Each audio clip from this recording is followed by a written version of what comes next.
আসসালামু আলাইকুম। গরমের মধ্যে যে অবস্থা, কাম করতে ভালো লাগে না। আজকে আজকে ওয়াইফের সিসি লাইনের করছে, কাজ করছিলাম। এই যে পাইপ ফিল্টার দেখতেছেন, যে এই যে পাইপ ফিল্টার, এই যে তার কাজ শেষ হয়ে গেছে, যে গরম। এই যে তার, তারপরে এই যে পাইপ ফিল্টার, এগুলা এই যে সিসিটিভি আছে, এগুলো করছি। দেখ, কালকে আরও কাম বাকি আছে। এখন আমি সংখ্যার মধ্যে বসে আছি, মানে কাজের যে অবস্থা, কাজের চেয়ে গরমের অবস্থা বলি পাগল হইতেছি।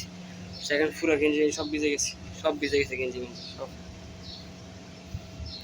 মানে স্যারার কি অবস্থা দেখছেন, মানে কি বলতাম, কাজ তো করতে হবে, কাজ ছাড়া তো কিছু নাই। বিদেশে এসে কাজ করতে হবে না, নামছি তো।